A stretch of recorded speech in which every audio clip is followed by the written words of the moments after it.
with a new lecture series of the subject Applied Mechanics. Applied Mechanics ની અંદર આજે આપણે ચેપ્ટર નંબર 5 ઘર્ષણ એટલે કે ફ્રિક્શન ચેપ્ટર જોઈશું. ચેપ્ટર નંબર 5 ની અંદર આવેલા તમામ મોસ્ટ એમ્પી ક્વેશ્ચન્સ આજની લેક્ચર સેશનમાં જોવા મળશે. તો ચાલો ફ્રેન્ડ્સ આજના વિડિયોની શરૂઆત કરીએ. ઘર્ષણ એટલે કે friction. What is the friction? ઘર્ષણ એટલે શું? જ્યારે એક પદાર્થ બીજા પદાર્થ ઉપર સરકે છે અથવા સરકવા પ્રયત્ન કરે છે ત્યારે બંને પદાર્થોની સંપર્ક સપાટીએ અવરોધક બળ ઉત્પન્ન થાય છે જે ગતિને અવરોધે છે. આ અવરોધક બળને ઘર્ષણ કહે છે. ઘર્ષણ કોને કહેવાય?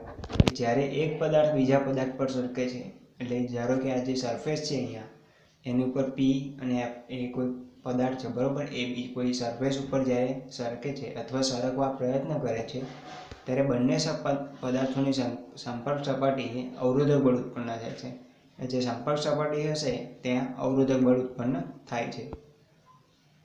આજે આપણી સંપર્ક સપાટી હતી ત્યાં શું થાય છે? અવરોધક બળ ઉત્પન્ન થાય છે સંપર્ક સપાટી. તો જે સંપર્ક સપાટીએ અવરોધક બળ ઉત્પન્ન થાય છે તો તેને શું કહે છે? ફ્રિક્શન કહે છે. બરોબર. જે ગતિને અવરોધે છે એટલે ગતિને અવરોધે છે. આ અવરોધક બળને ઘર્ષણ કહે છે. પી એટલે કે બાહ્ય બળ. ફિગરમાં તમે જોઈ શકો છો એ સરફેસ ઉપર કોઈ પદાર્થ છે સરકવા પ્રયત્ન કરે છે અને એમાં જે અવરોધક બળ ઉત્પન્ન થાય તો તેને શું કહેવામાં આવે છે? ઘર્ષણ કહેવામાં આવે છે. ટૂંકમાં એટલું યાદ રાખવાનું કે જ્યારે કોઈ એક પદાર્થ હોય બીજે કોઈ સરફેસ ઉપર પદાર્થ ઉપર સરકે અથવા સરકવા પ્રયત્ન કરે તો બંને પદાર્થની સંપર્ક સપાટી જે અવરોધક બળ ઉત્પન્ન થાય તો એને શું કહેવામાં આવે છે? ફ્રિક્શન કહેવામાં આવે છે, ઘર્ષણ કહેવામાં આવે છે. અહીંયા ફિગરની અંદર પી એટલે કે બાહ્ય બળ એટલે કે અહીંથી એક્સટર્નલ ફોર્સ અને એફ એટલે કે ઘર્ષણ બળ એટલે કે ફ્રિક્શન ફોર્સ. પી અને એફ હંમેશા એકબીજાની વિરુદ્ધ દિશામાં લાગે છે. પી અને એફ એકબીજાની વિરુદ્ધ દિશામાં લાગતા હોય એ આ કોન્સેપ્ટ તમારે ક્લિયર રાખવાનો, બરોબર, કે હંમેશા પી અને એફ ફ્રિક્શન આવે ત્યારે એને જે પી એટલે કે બાહ્ય બળ અને ફ્રિક્શન એફ એટલે કે ઘર્ષણ બળ, બાહ્ય બળ અને ઘર્ષણ બળ એકબીજાના વિરુદ્ધ દિશામાં લાગતા હોય આ એનો સિદ્ધાંત છે. ઓકે, બંને એકબીજાની સમાંતર કોઈ દિવસ ના હોઈ શકે, એ વિરુદ્ધ દિશામાં હોય. હવે જોઈશું સીમાંત ઘર્ષણ બળ અથવા મહત્તમ ઘર્ષણ બળ એટલે કે લિમિટિંગ ફ્રિક્શન. એક સપાટી પર પડેલો પદાર્થ જ્યારે સરકવાની શરૂઆત કરે તે વખતે સંપર્ક સપાટીએ ઉત્પન્ન થતા વધુમાં વધુ ઘર્ષણ બળને સીમાંત ઘર્ષણ બળ કહે છે. એક સપાટી પર પડેલો જે પદાર્થ હોય એ સરકવાની શરૂઆત કરે તે વખતે સંપર્ક સપાટી હોય એના પર ઉત્પન્ન થતું વધારેમાં વધુ ઘર્ષણ બળ એટલે કે જેટલું વધારે ઘર્ષણ બળ ત્યાં સરફેસ ઉપર ઉત્પન્ન થશે ને તો એને શું કહેવામાં આવે છે? Limiting friction. હવે જોઈશું ટાઈપ્સ ઓફ ફ્રિક્શન. ઘર્ષણના પ્રકાર. ઘર્ષણના બે પ્રકાર મેઇન. એક સ્થિર ઘર્ષણ એટલે કે સ્ટેટિક ફ્રિક્શન અને ગતિક ઘર્ષણ એટલે કે ડાયનેમિક ફ્રિક્શન. હવે ગતિક ઘર્ષણના પણ બે પ્રકાર. એક સર્પી ઘર્ષણ એટલે કે સ્લાઇડિંગ ફ્રિક્શન અને રોલિંગ ઘર્ષણ એટલે કે રોલિંગ ફ્રિક્શન. એમાં આપણે પહેલું જોઈએ સ્થિર ઘર્ષણ એટલે કે સ્ટેટિક ફ્રિક્શન. સ્ટેટિક ફ્રિક્શન કોને કહેવાય?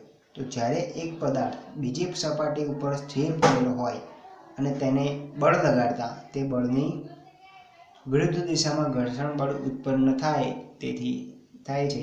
આથી પદાર્થ સ્થિર રહે છે. આવા ઘર્ષણને સ્થિર ઘર્ષણ કહે છે. સ્ટેટિક ફ્રિક્શન કોને કહેવાય? કોઈ બી પદાર્થ હોય બીજી સપાટી પર પડેલો હોય તેના પર આપણે જ્યારે બળ લગાડીએ છીએ ત્યારે બળની કેવું હોય? હંમેશા વિરુદ્ધ દિશામાં ઘર્ષણ ઉત્પન્ન કરતું હોય. તો આ જે પદાર્થ સ્થિર રહેતો હોય એને શું કહેવામાં આવે છે? સ્થિર ઘર્ષણ કહેવામાં આવે છે. સ્થિર ઘર્ષણમાં લગાડેલું બાહ્ય બળ પી અને ઘર્ષણ બળ એફ કરતાં ઓછું હોય છે. ઓકે, પી લેસ ધેન એફ. ગતિ થતી નથી. સ્થિર ઘર્ષણમાં ગતિ થતી નથી, એ એઝ ઇટ ઇઝ એને રહે છે, બરાબર. હવે જોઈશું ગતિ. સ્થિર ઘર્ષણ એટલે એમાં ગતિ થતી નથી. આપણે સીધું સમજી શકીએ કે સ્થિર એટલે સ્થિર રહેવું, સ્ટેટિક એટલે સ્થિર. ઓકે, એના જેવું નામ છે એ પ્રમાણે આપણે વ્યાખ્યા પણ બનાવી શકીએ, બરાબર. ચિત એટલે કે સ્થિર રહી શકે તેવું, આમાં કોઈ ગતિ થતી નથી. હવે જોઈશું ગતિક ઘર્ષણ એટલે કે dynamic friction. What is the dynamic friction? બે સંપર્ક સપાટી વચ્ચે ગતિ ચાલુ હોય ત્યારે જે અવરોધક બળ લાગે છે તેને ગતિક ઘર્ષણ કહે છે. બે સંપર્ક સપાટી હોય એની વચ્ચે જે ગતિ ચાલુ હોય અને ત્યારે જે અવરોધક બળ લાગે એટલે કે ઓન ધ વે હોય અને એની વચ્ચે જે અવરોધક બળ લાગે તો તેને શું કહેવામાં આવે છે? ગતિક ઘર્ષણ. કે વસ્તુ શું હતી? ગતિમાં હતી, પણ એમાં શું થયું? અવરોધ ઉત્પન્ન થયો અથવા અવરોધક બળ એના પર લગાડવામાં આવ્યું ત્યારે એના કારણે જે બળ ઉત્પન્ન ઘર્ષણ થયું એને કેવું ઘર્ષણ કહેવાય? ગતિક એટલે કે સ્લાઇડિંગ ફ્રિક્શન કહેવાય, સોરી ડાયનેમિક ફ્રિક્શન કહેવાય. ગતિક ઘર્ષણ સ્થિર ઘર્ષણ કરતાં ઓછું હોય છે. જે સ્લાઇડિંગ ફ્રિક્શન કરતાં જે ગતિક ઘર્ષણ હોય કેવું હોય છે? ઓછું હોય છે, બરાબર. સર્પી ઘર્ષણ એટલે કે સ્લાઇડિંગ ફ્રિક્શન. જ્યારે કોઈ એક પદાર્થ બીજી સપાટી ઉપર સરકે છે ત્યારે તે પેદા થતા ઘર્ષણને સર્પી ઘર્ષણ કહે છે. સિમ્પલ ડેફિનેશન છે, નામ જેવું તેનું એની ડેફિનેશન આપણે બનાવી શકીશું. સર્પી ઘર્ષણ એટલે સ્લાઇડિંગ ફ્રિક્શન. સ્લાઇડિંગ એટલે બીજા પર સરકવું. જ્યારે કોઈ એક પદાર્થ બીજી સપાટી પર સરકે છે એટલે કે સ્લાઇડ કરે છે ત્યારે તે પદાર્થ પર જે ઘર્ષણ ઉત્પન્ન થાય તો એને સર્પી ઘર્ષણ, તો એ સ્લાઇડિંગ ફ્રિક્શન કહેવાય. દાખલા તરીકે ટેબલને ઘસેડીને ખસેડવું, બરાબર. હવે જોઈશું રોલિંગ ઘર્ષણ એટલે કે રોલિંગ ફ્રિક્શન. જ્યારે એક પદાર્થ બીજા સપાટી પર ગબડે ત્યારે પેદા થતા ઘર્ષણને રોલિંગ ઘર્ષણ એટલે કે રોલિંગ ફ્રિક્શન કહે છે. ગોળ પીપ એટલે કે ડ્રમ ગબડાવીને લઈ જાઓ. કોઈ આપણે પાણી ભરવાનું જે ડ્રમ હોય એને આપણે ગબડાવીને લઈ જઈએ તો એ કેવું ફ્રિક્શન કહેવાય? રોલિંગ ફ્રિક્શન કહેવાય. જ્યારે એક પદાર્થ બીજી સપાટી પર ગબડે એટલે એને ગબડવું એટલે રોલ થવું એમ, તો એને કેવું ફ્રિક્શન કહેવાય? રોલિંગ ફ્રિક્શન કહેવાય. તો આપણે જોયા છે આ ટાઈપ જોયા એના કયા કયા ઘર્ષણના મેઇન બે પ્રકાર કયા કયા? સ્થિર એટલે કે સ્ટેટિક ફ્રિક્શન અને બીજું ગતિક ઘર્ષણ એટલે કે ડાયનેમિક ફ્રિક્શન. હવે સર્પી ગતિક ઘર્ષણના બે પ્રકાર, એક ડાયનેમિક ફ્રિક્શન એન્ડ બીજું સર્પી ઘર્ષણ એટલે કે sliding friction and rolling friction. Okay, ગતિક ઘર્ષણના ડાયનેમિક ફ્રિક્શનના બે ટાઈપ કયા કયા? સ્લાઇડિંગ ફ્રિક્શન અને રોલિંગ ફ્રિક્શન, બરાબર. હવે નેક્સ્ટ જોઈશું ઘર્ષણ કોણ, angle of friction. Angle of ફ્રિક્શનમાં કેવું હોય? તો આ જે ફિગર તમને જોવા મળી છે તેમાં જે કોઈ એક પદાર્થ છે એ કોઈ સપાટી પર મૂકેલો છે, બરાબર. તો બધા આના ખૂણાઓ દર્શાવેલા છે. જ્યાં ડબલ્યુ એ શું છે? બ્લોકનું વજન એટલે કે વેઇટ. એન એટલે કે લંબ પ્રતિક્રિયા, એને જ્યાં લંબ દોરેલો છે એની શું છે? પ્રતિક્રિયા છે. અને પી એટલે કે બાહ્ય બળ એટલે કે બાહ્ય એજન્ટ. અને એફ એટલે કે મહત્તમ ઘર્ષણ બળ એટલે કે મહત્તમ ઘર્ષણ બળ એ શું છે?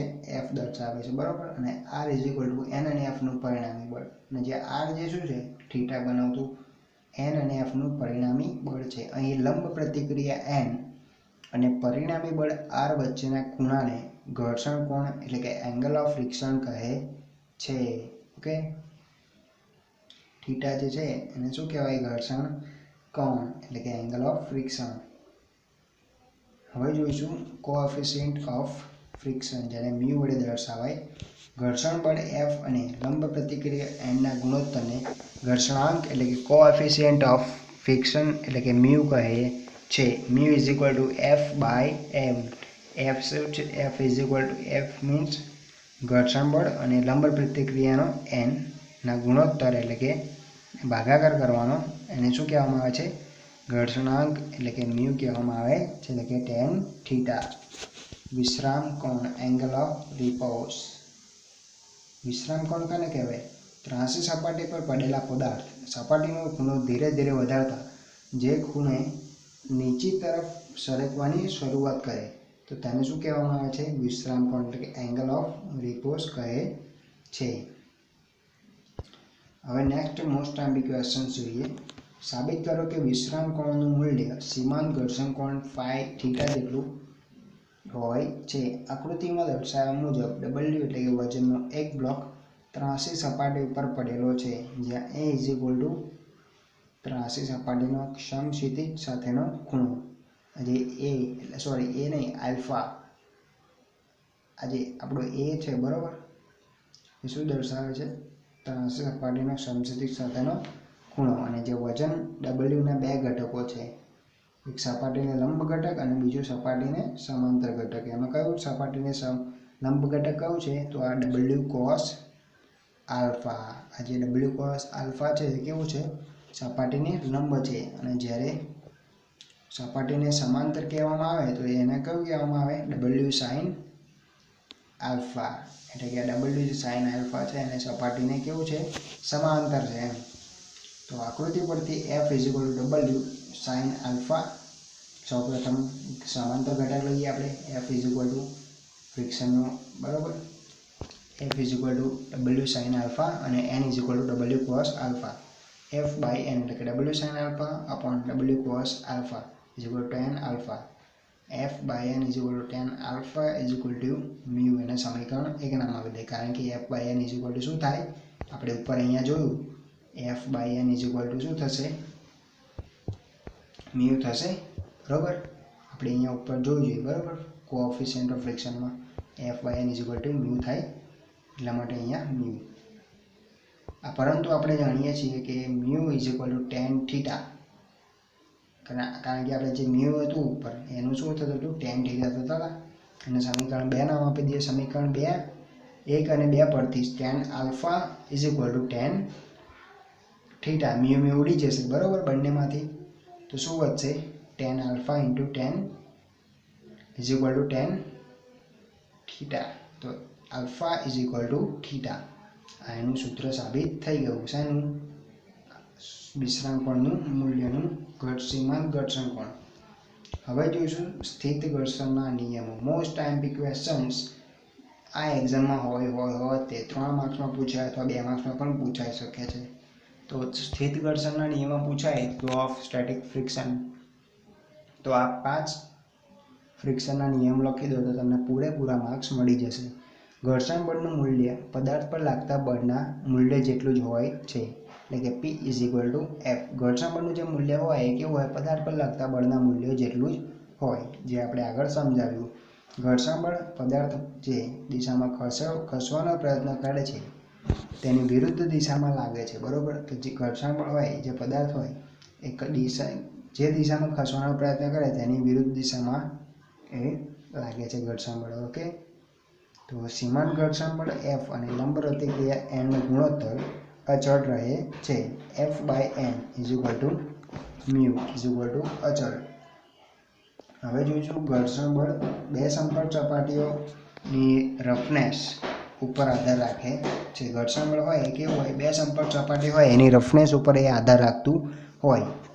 હવે જોઈશું ઘર્ષણ બળ બે સંપર્ક સપાટીઓ વિસ્તાર એટલે કે એરિયા ઓફ કોન્ટેક્ટ ઉપર આધાર રાખતા નથી. ઘર્ષણ બળ હોય એ બે સંપર્ક સપાટીઓના વિસ્તાર ઉપર આધાર રાખતા નથી બરાબર.